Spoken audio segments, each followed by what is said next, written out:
ඉතින් සුබ දවසක් මාගොල්ලෝ පිටින් අපේ යාළුවන්ට. ඔයාලට මම කලින් වීඩියෝ එකක් දැම්මා අර බහිරව ගාන එක සම්බන්ධව අහලා තිබ්බනේ.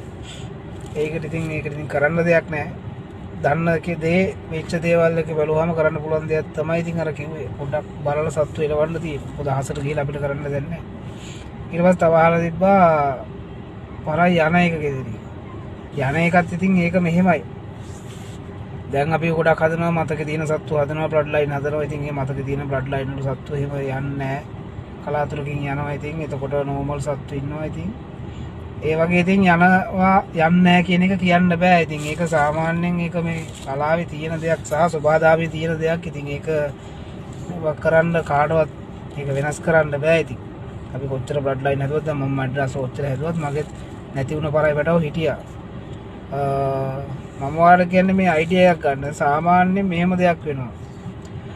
ඔයාලා සත්තු හදනවා, ඔයාලා සත්තු විකුණනවා. එතකොට ස්ලැබ් එකක හරි, ගෙදර පහළ කරි, කූඩුවක හරි සත්තු හදන්නේ ඇත්තටම 80%ක්ම තනි කෙනෙක් සහ දෙන්නේ. ඒතර කන්න බොන්න දෙන්නේ, වතුර දෙන්නේ ඔක්කොම ඕගොල්ලෝ. එතකොට මේ හදන එක්කිනාට දෙනට තමයි ගෙදර සත්තු හොරු වෙන්නේ. දැන් මොයි මගේ හදපු සත්තු, මේ මැඩ්‍රස් හදපු සත්තු ඔක්කොම මගේ උඩට ස්ලැබ් එකට උඩට ආපුවාම යාළුවන්වත් දන්නවා. පිට කවුරු ආපුවම පරයි කලබලයි. ඒක තියෙනවා. ඒක හේතුව මොකද එයාලට දන්නවා මේ අයිතිකාරයා නෙවෙයි ඉන්නේ කියලා. එතකොට ඔයාලා දැන් උදාහරණයක් විදිහට ඔයාලා සත්තු හදනවා. සත්තු දැන් විකුණන්න හරි ඔයාලා කාවරි ගෙන්න ගන්නවා කියන්නකො කූඩේ ගාවට. ඔයාලගේ සතෙක් විකුණ ගන්න. ඔයාලගේ සත්තු එළවන සත්තු ඉන්නවා, බහැපු පැටව ඉන්නවා, අලුතෙන් ගෙනල්ලා ටිකක් ළඟ ට්‍රේනින් වෙච්ච සත්තු ඉන්නවා, ටික දවසක් පුරුදු සත්තු ඉන්නවා. එතකොට ඔයාලා කවුරු හරි සත්තු විකුණන්න කාවරි කූඩේ ළඟට ගෙනාපුවාම එන කෙනා එක්කෙනෙක් හරි දෙන්නෙක් හරි ආපුවාම අලුත් මුණක් ආවම සත්තු අඳුරනවා ඒ ආවේ මෙතෙන්ට අලුත් කෙනෙක් කියලා. එතකොට පරයි වෙන්නේ, පරයි කලබල වෙනවා. සත්තු කලබල වුණාට පස්සේ වෙන්නේ ඔයා දැන් ඒ ගන්න කෙනා ඇවිල්ලා ඔයාගේ කූඩේට අත දාලා එහෙම නැත්නම් ඔයා කූඩේ ඇතුළට ගිහිල්ලා පරයි අරගෙන යාට දීලා විකුණලා පෙට්ටි වලට දාගෙන එයා අරන් යනවා, ජෝඩු කඩනවා, කුරුල්ලා තියාගෙන කිල්ලි දෙනවා, එහෙම නැත්නම් ජෝඩුවම දෙනවා, පැටව දෙනවා. එතකොට සත්තු කූඩේ ඇතුලේ දඟලනවා. ඒ සත්තුන්ට පේනවා ඒවා. එතකොට සත්තු සම්පූර්ණයෙන්ම මුළු කූඩේම බය වෙලා ඉන්නේ. නමුත් ඒක ඔයා දන්නෙත් නැහැ, හදන කෙනා දන්නෙත් නැහැ. ඒක ප්‍රශ්නයක් නැහැ. නමුත් පහුවෙන්ද උදේට කූඩේ ඇරලා එළවපු ගමන් පරයි පැටව ගෙදර බහින්නේ. එක්ක පුරුදු මහසත්තු බහින්නේ. ඔන්න එක දිගට දවස් දෙකක් තුනක් සත්තු යනවා. ඊට පස්සේ ඔන්න හිතන්න බෑ මොකද ගෙදර බහැපු පරයි ගෙදර බහැලා නැහැ. ගෙදර පුරුදු පරයි පැටව ගෙදර බහින්නේ.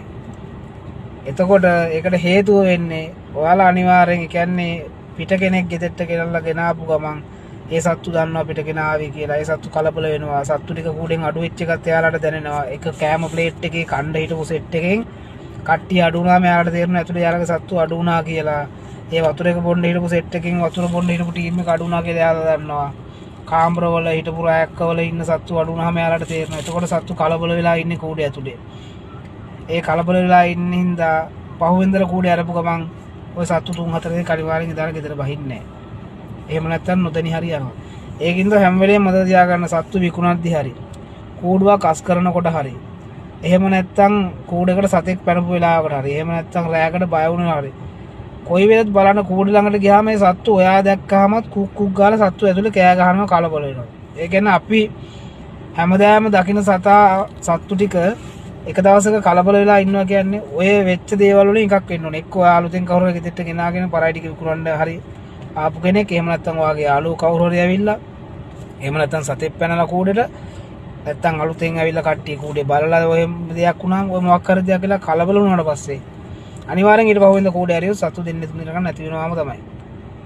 ඒක ඇත්තටම අත්දැකීමෙන් මේ කියපු දේවල් තමයි මේ කියන්නේ. ඒ කියන්නේ මම කියන්නේ මම දීපු බෙහෙත් විතරයි මට වෙච්ච දේවල් විතරයි මම අනිත් දේවල් කියන්න යන්නේ නැහැ.